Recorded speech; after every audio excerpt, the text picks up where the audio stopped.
I heard someone say. I turned to see Swan, another waitress at the grill. Looks like we're out of work. Has it completely gone? I asked her. What happened? Word on Twitter that it started in the basement, Swan looked up from her cell phone. Electrical, they think. Thank goodness it wasn't open yet, I said. So no one but Joe would be there. Joe was our cook, and he would have started work earlier, setting up the kitchen and prepping food and all that. Is he all right? Dunno, we just got here. Swan looked at me briefly through her heavy mascara as she continued to text. I might as well go home, but I'll wait until I know if Joe is okay. I turned around. I have to sit down. I fell on my knee. It's killing me. Go sit on that bench. I'll see if I can find Joe.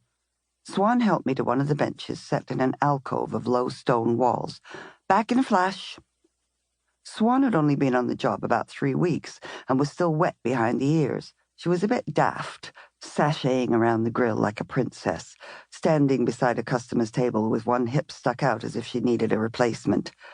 She could never remember what the specials were. Waitressing doesn't give much time for conversation, so I didn't know her very well.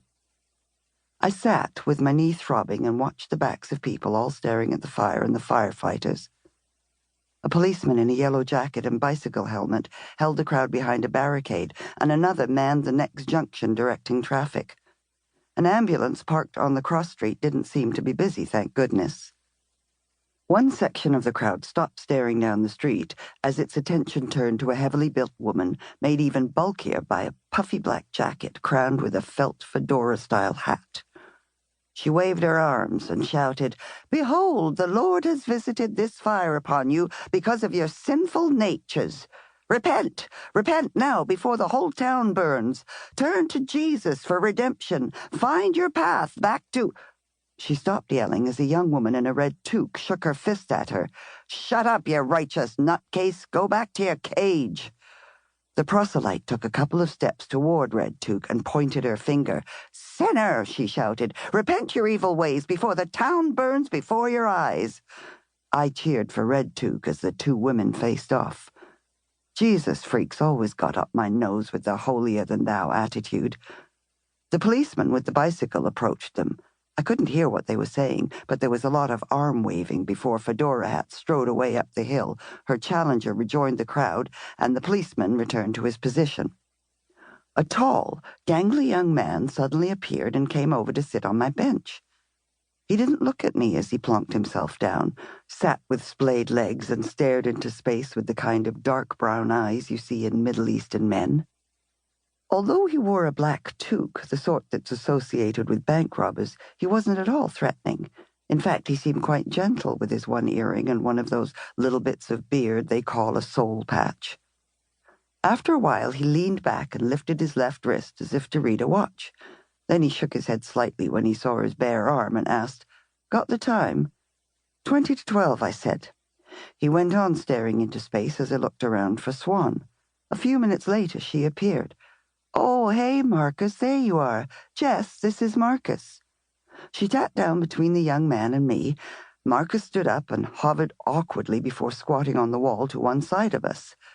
"Joe's okay," Swan said. "They're taking him to the hospital to check him out. He's the one who sounded the alarm." "Oh, good," I said. "One less thing to worry about." "Marcus and I are going to Oso for a Java. Want to join us?" I limped up the hill behind them. My knee was hurting badly, but I could still hobble. After a block, Swan looked around to see where I was and then stopped to wait.